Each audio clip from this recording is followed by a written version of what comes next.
भीमराव, मैं यही हूँ और देखता हूँ कि तू क्या करने वाला है अब।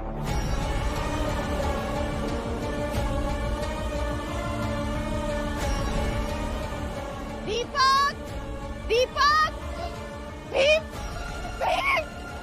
भीम! भीम! भीम दीपक कहीं नहीं मिल रहा है। पता नहीं कहाँ गया होगा। दीपक तो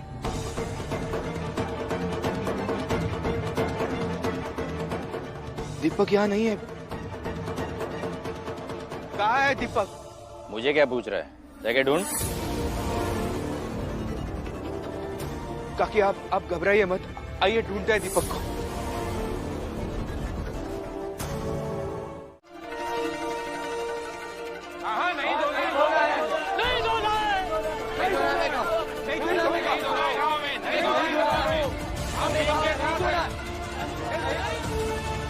सही कहा है भीम ने, पीड़ा के बिना बदलाव नहीं आएगा।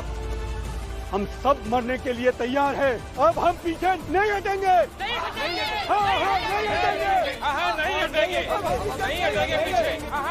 नहीं हटेंगे। हाँ जाओ फिर, आगे बढ़ो और तब तक मार खाओ जब तक तुम सब मर नहीं जाते। जीजा भाई,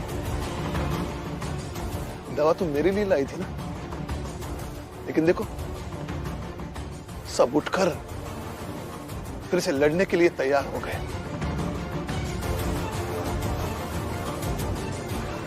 हाँ, हमें भी हिस्सेदारी चाहिए। अब तो बच्चा भी हिस्सेदारी मांगने लगा है। नहीं जीजा भाई, मुझे दवा नहीं लगवानी है। अजीब नहीं है आप? वहाँ मुझे घर में आप हिस्सा नहीं दे रहे हो और यहाँ आपको हिस्सेदारी चाहिए। जीजा भाई, कुछ और नाटक सोच के रखो, तब तक मैं इनके साथ एक बड़े काम को अंजाम देकर आता हूं। मगर आप सब सोच लीजिए, अगर ऐसे ही गए तो जान का खतरा है। अब हम जान देने से नहीं डरते। नहीं डरते, नहीं डरते, नहीं डरते, नहीं डरते, नहीं डरते, नहीं डरते। लेकिन मैं तो डरता हूं ना।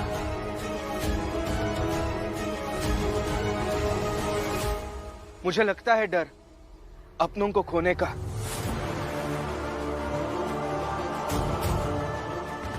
देखिए, हम अपनी बात मनवाने का रास्ता बदलेंगे। आप लोग कहीं मत जाइए, यहीं बैठे रहिए, अपने अपने घाव धुलवा लीजिए और दवा लगा लीजिए। आगे क्या करना है मैं बताऊंगा।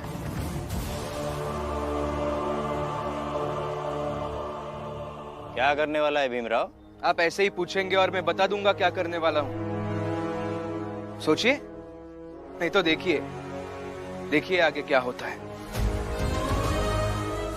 रमा, सबके घाव धुलवा कर दवा लगा दो।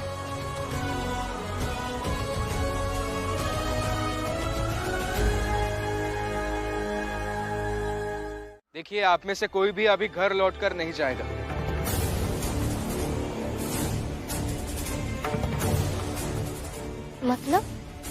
मतलब हम प्रशासन से और प्रशासन के लाठी डंडे से सीधे सीधे मुकाबला नहीं कर पाएंगे, तो हम घर नहीं जाएंगे, बस ऐसे ही रास्तों पर भटकते रहेंगे। लो, और एक महान बात की है आपके भीम ने। एक बात सब लोग साफ साफ समझिए, इसे चाल से बाहर निकाल दिया गया है ना, इसलिए ही आप सबको बाहर निकलने के लिए कह रहा है। आई, ऐसा कुछ भी नहीं है, बल्कि प्रशासन के लिए ये बड़ी समस्या हो जाएगी कि एक जात के विशेष लोग घर जा ही नहीं रहे, सड़क पर ही रह रहे। हाँ, और कोई भी प्रशासन इस अवस्था को झेल नहीं सकता है। सही कह रहे हैं आप, इससे हम अपनी सुरक्षा भी कर पाएंगे और अपनी लड़ाई भी चालू रखेंगे। इसके लिए हमें घूम घूम कर ये संदेश लोगों तक पहुंचाना होगा। लेकिन रास्ते में हमें किसी ने पकड़कर मारा तो खाना मार खाना और घायल होके यही भीम के पास आ जाना। फिर यहाँ तो गर्म पानी भी है, जख्म साफ करने वाली रमा भी है। कोई किसी को नहीं मारेगा। पहले उनकी पूरी बात तो सुनिए। आधी अधूरी तैयारी के साथ आपको कुछ कहने को नहीं कहेंगे। आप बताइए। देखिए, अगर रास्ते में कोई आपको मारने आए तो आप उन्हें उनका नाम पूछ लीजिए। एक बार पूछने से नहीं बताया तो 2 बार पूछ लीजिए, 3 बार पूछ लीजिए। गुस्से में आकर वो अपना नाम बता ही देंगे। फिर नाम सुनने के बाद आप ऐसा कहिए कि मैं अभी के अभी गवर्नर हाउस के बाहर जाकर बताऊंगा कि आप मुझे मारने आ रहे थे। ये सुनकर वो जरूर डर जाएंगे, क्योंकि तब आप अपने अधिकार की बात कर रहे होंगे। क्योंकि ये हमारा अधिकार है कि कोई भी व्यक्ति हमारे साथ ज्यादती नहीं कर सकता।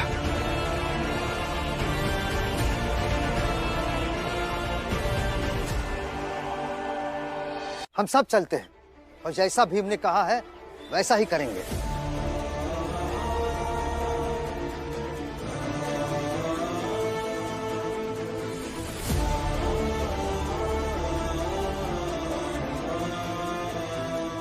आई, अब चल वापस चली जाए, क्योंकि मुसीबत के समय मेरे पति जो बताएंगे उस पर आप अमल नहीं करेंगे और यह खतरा बहुत है। मर जाना पसंद करूंगी, लेकिन भीम के बताए गए तरीके को नहीं अपनाऊंगी।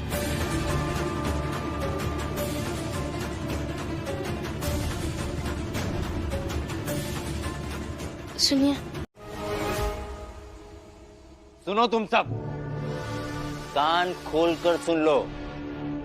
कल से तुम सबकी नौकरी गई। क्या? ऐसा मत कीजिए मालिक, हम सब बर्बाद हो जाएंगे मालिक। एक मौका देता हूँ। बोलिए मालिक।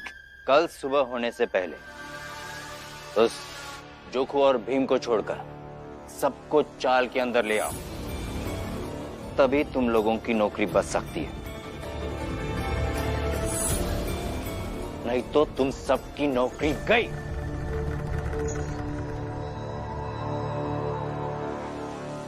शिशुपाल के धमकाने के बाद ना, ये हितेश, जनार्दन, मनोहर और वो जीजाबाई, ये सब लोग जाएंगे उन चौल वालों के पास उन्हें घर वापस लाने। इससे थोड़ी तो कमजोर पड़ेगी उस भीमराव की लड़ाई। क्या बोलते हैं? उसके अलावा हमारे बाकी लोग उन चौल वालों के घरों पर जा रहे हैं। जितने भी लोग बैठे हैं ना भीमराव के साथ धरने पर, उन सब के घरों का सामान चोरी कर रहे हैं।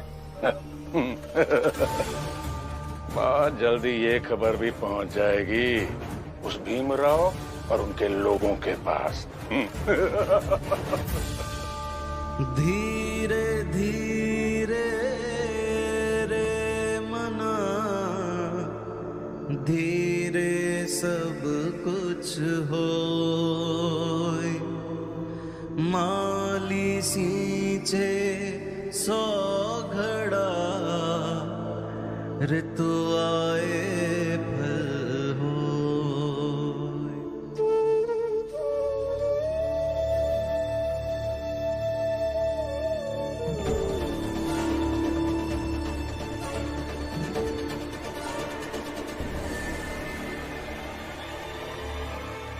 सब वापस चाल चलो। हाँ, यहाँ रहकर सबकी मुसीबत क्यों बढ़ाना? चाल चलो वापस। हाँ हाँ चलो, सब वापस चलते हैं। नहीं तो हम सब की नौकरी शिशुपाल खा जाएंगे। चलो।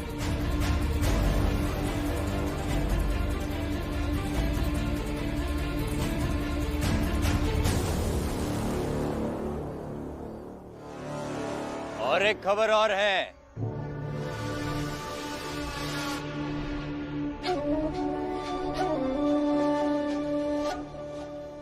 जो जो यहाँ बैठा है उन सबके घर में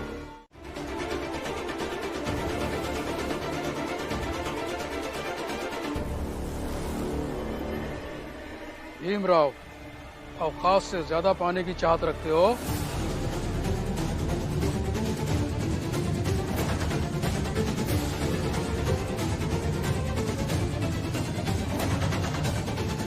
साहब ने कुछ पूछा है, जवाब दो। पहले ये तो पता चले कि सवाल पूछ कौन रहा है। एक सरकारी अधिकारी या ऊंची जात का एक व्यक्ति? क्या फर्क पड़ता है? तुम्हारे सामने जो खड़ा है वो ऊंची जाति का अधिकारी है। अधिकारी की जात नहीं होती, अधिकारी अधिकारी होता है। और जो लोग अपने जात की पहचान लेकर घूमते हैं उन्हें मैं अधिकारी नहीं समझता। जितना पूछा जाए उतना जवाब दो। पहले आप ये तय कीजिए कि आप सवाल कौन बनकर पूछ रहे हैं, फिर मैं जवाब दूंगा।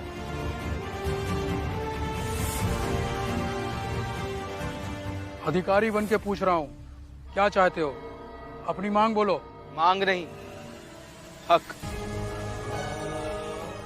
हक इस बात का कि जब भी इस समाज में हमारी जात से संबंधित फैसले लिए जाएंगे तब उन फैसलों में हमारी भी हिस्सेदारी हो।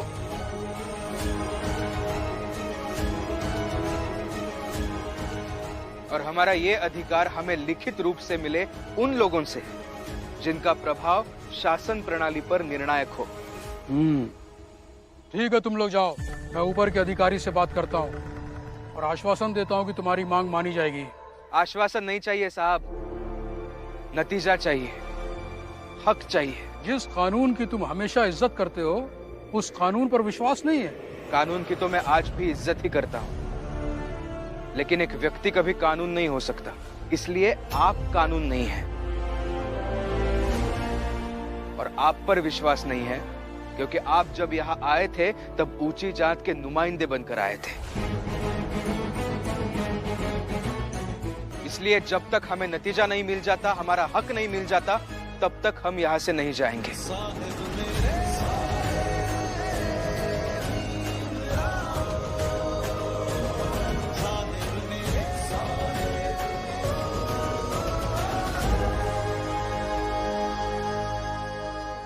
मामूली हो, बातें इतनी बड़ी बड़ी ना करो कि प्रशासन तुम्हारी आवाज सुनने के बजाय तुम्हें गूंगा बनाने का फैसला कर ले। अपने हक की बात करने वाला व्यक्ति कभी मामूली नहीं हो सकता साहब। और अगर मैं इतना ही मामूली होता तो आप जैसे बड़े अधिकारी यहाँ मुझसे बात करने क्यों आते? पति भूखा तो पत्नी भी भूखी। हाँ, और अगर मेरा भाई भूखा तो मैं भी भूखा।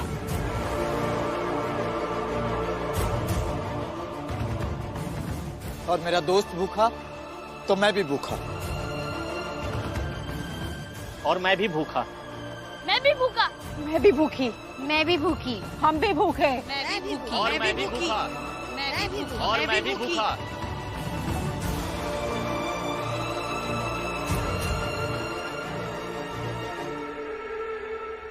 मेरा बेटा भूखा तो मैं भी भूखा।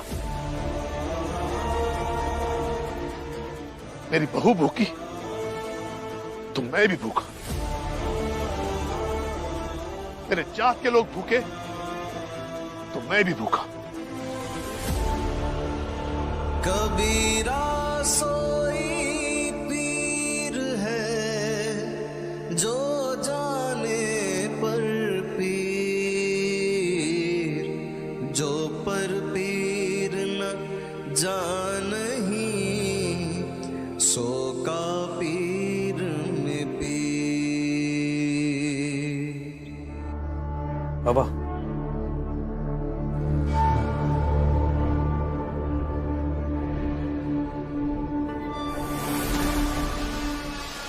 क्या हुआ दरोगा साहब?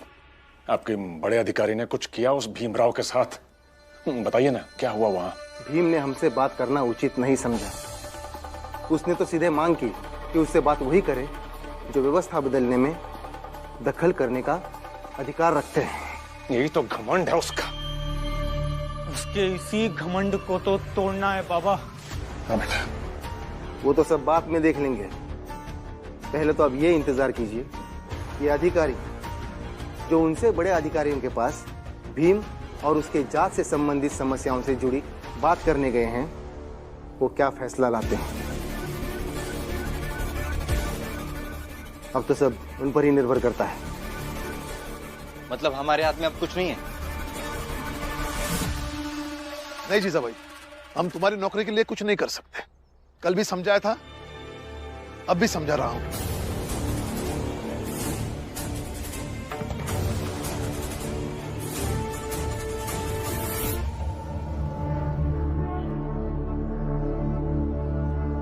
भीमराव, हमारी रोजी रोटी बचा लो, हम सब बर्बाद हो जाएंगे, कुछ करो भीमराव। रहे हैं आप भी, कैसे सब हमारी व्यवस्था के पक्ष में ताली बजा रहे हैं, और वो जोखू सामाजिक दंड को खुशी खुशी स्वीकार भी कर रहा है।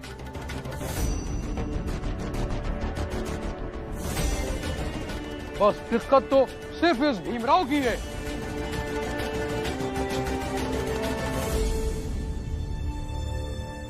हाँ, अब तुम अपना पक्ष रखो। सर, मुझे ऐसा लगता है कि हमें इनके समाज में इनके बराबर न्याय का अधिकार मिलना चाहिए। मतलब जिस भी चीज में हम भीम हमें सुनाई नहीं दे रहा है, जोर से बोलो। जिस चीज में हमारी जात से संबंधित फैसला हो रहा हो। जोर से बोलो भीम। अरे यहाँ पास आकर बोलो। लेकिन साहब, इसको 10 कदम दूरी पर रहने की सजा मिली है, ये कैसे आ सकता है यहाँ? अरे लेकिन पहले इसकी बात भी तो सुन ले। आ जाओ पास।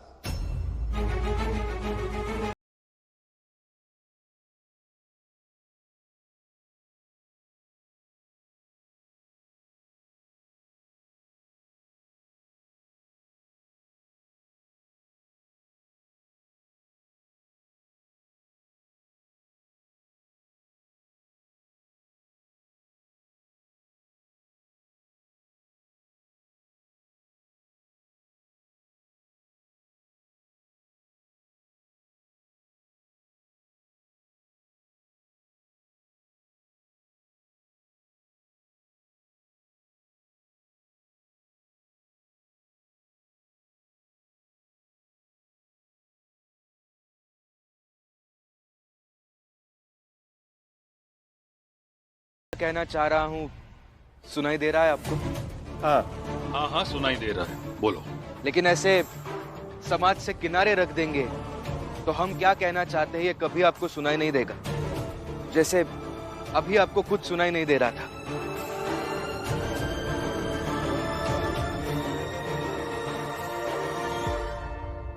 ए भीम, वहां से धीरे बोल रहा था और यहाँ आकर तेज बन रहा है।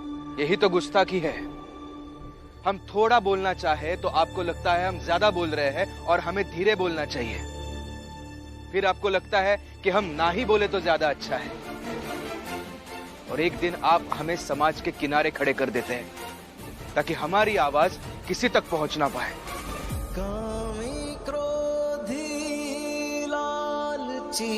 थाली में खाना परोसकर उनके सामने रख दिया हो, वो खाना खुद ही खा लिया हो और मेहमान उनसे कहा हो कि अभी आप थाली साफ कर दीजिए। ऐसा होता है क्या? ऐसे होता है ना सर, हमारे साथ होता है। ये लोग खुद ही सभा लगाते हैं, आरोप खुद ही तय करते हैं, फैसले भी खुद ही तय करते हैं और न्याय मिला ये सोचकर खुद ही खुशियां भी बांटते हैं और हमें बाध्य करते हैं इनके सुनाए गए फैसले मानने के लिए, जैसे थाली में का खाना इन्होंने खाया हो और हम सिर्फ जूठे बर्तन साफ कर रहे हो।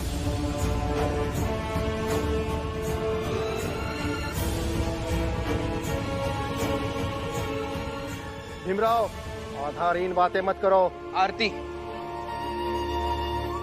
आरती नाम की एक लड़की थी हमारे चाल में। ये शोभा काकी है। शोभा काकी आगे आइए। इनकी छोटी बहन। उस आरती को एक अंग्रेज अधिकारी से प्यार हो गया।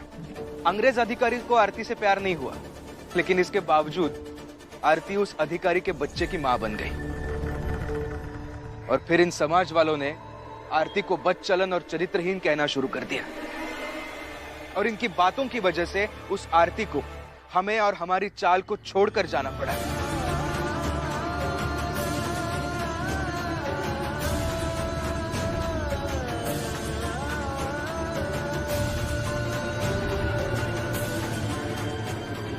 भीमराव! मालू, सर ये मालू है, दोस्त है मेरा, बहुत अच्छा लड़का था, ठीक ठाक था, लेकिन इन लोगों ने इसे शराब की लत लगा दी और पूरी तरह से शराबी बना डाला।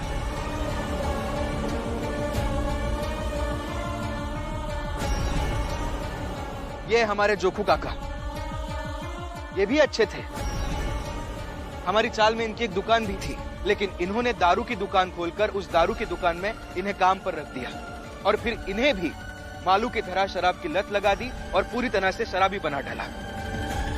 और फिर एक बार शराब की लालच देकर इनसे चोरी करवाई और फिर उसके बाद सभा लगाकर उस सभा में इन्हें ही झूठा साबित किया और 4 दिन तक चाल से बाहर रहने की सजा सुना दी।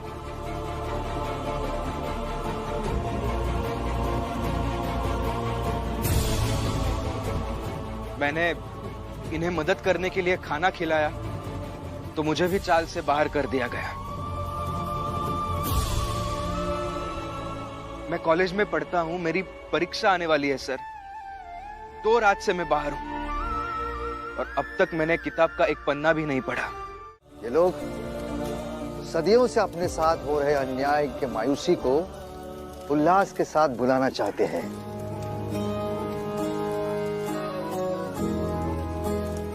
इन्हें भुलाने दो, मनाने दो भीम। और भीम, तुम्हें इनका प्यार नहीं संभालना है, बल्कि इनके लिए काम करके, इनकी लड़ाई लड़कर इनकी जिंदगी बदलनी है। यही इनके प्यार की चुकाई जाने वाली कीमत है भीम।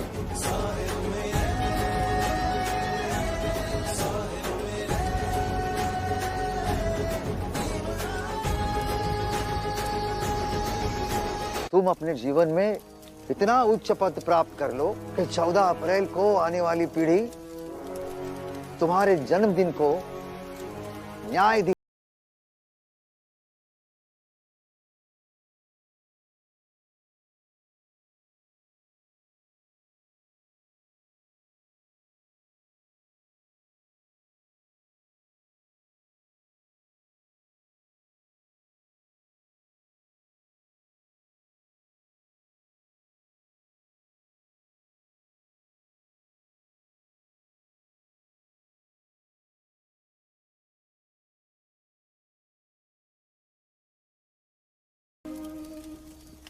मैं नहीं जानता कि आगे आने वाली पीढ़ियां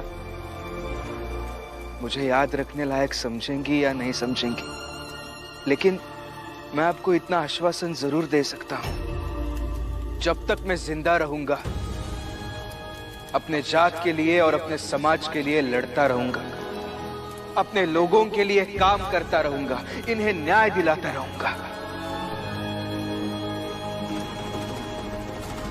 और न्याय हर किसी के लिए सुगम करता रहूंगा।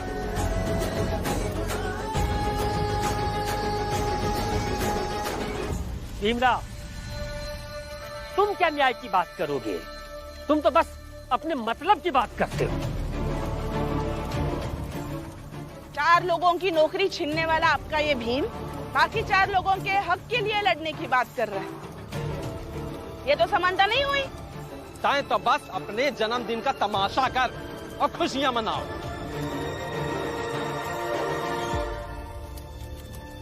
अभी तुम लोगों की भीम के साथ दिक्कत है, इसीलिए तुम लोगों को समझ में नहीं आएगा कि भीम ने तुम लोगों के लिए क्या किया है।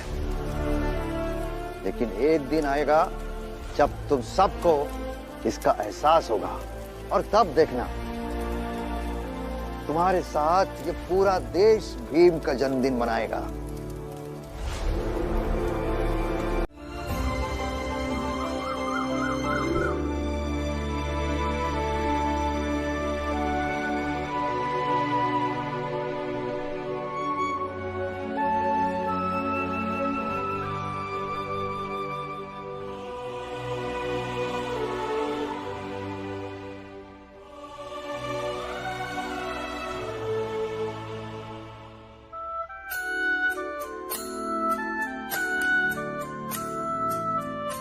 जन्मदिन की बहुत बहुत बधाई हो भीम।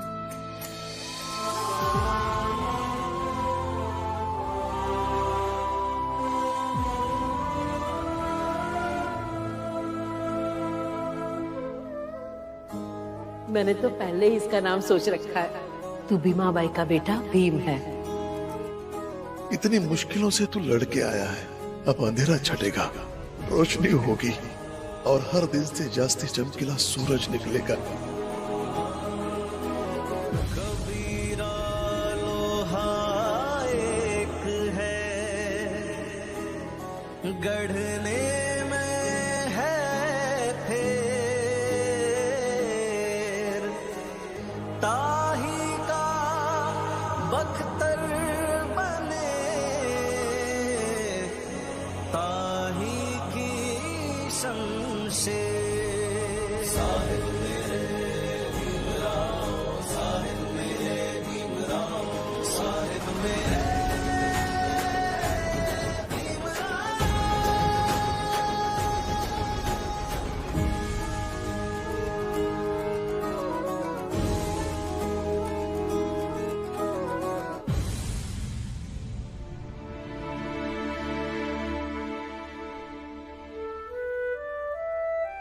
सुनिए, जरा इधर आइए ना, जल्दी आइए।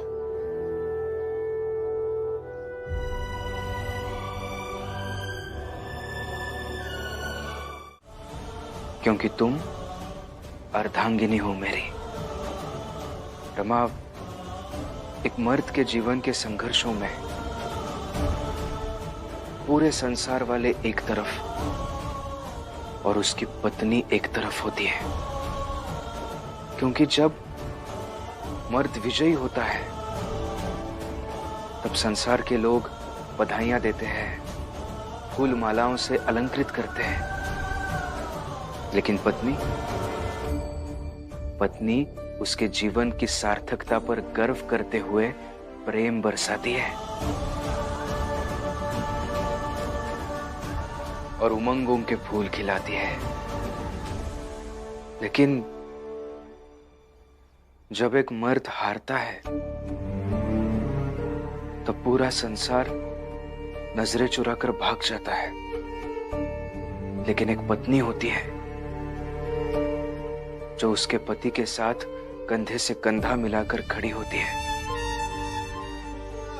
ठीक इसी तरह तुम भी मेरे साथ खड़ी रहती हो रमा, और मेरे जीवन के हर संघर्ष को सलाम करती हो। Thank you. भीम। हाँ। अच्छा, यहाँ पे जन्मदिन मनाया जा रहा है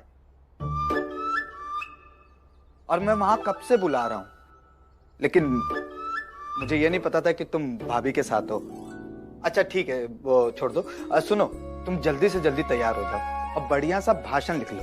भाषण? भाषण की क्या? हाँ, आपको तो आदत ही है हर चीज की बारीकी से तैयारी करने की, तो आज अपने जन्मदिन के संबोधन की भी तैयारी कीजिए।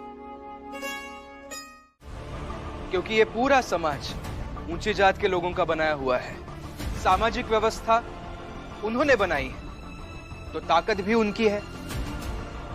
ये सारा तंत्र उनका बनाया गया है। तो अगर इस समाज में रहकर हमें कुछ बनना है, हमें कुछ बनाना है, तो हमारी एकता हमारी सबसे बड़ी ताकत होनी चाहिए।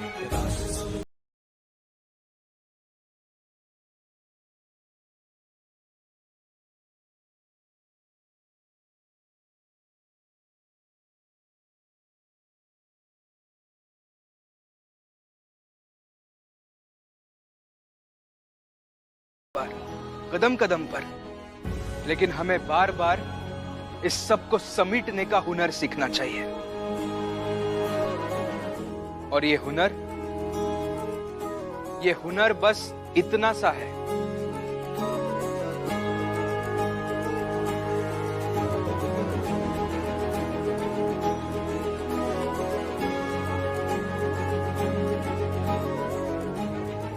मैं, आप, हम सब इन अलग अलग उंगलियों की तरह हैं, लेकिन जैसे ही इन उंगलियों को मिलाया जाए तो बनता है हम। और आज के बाद हमें हम बनकर जीना है।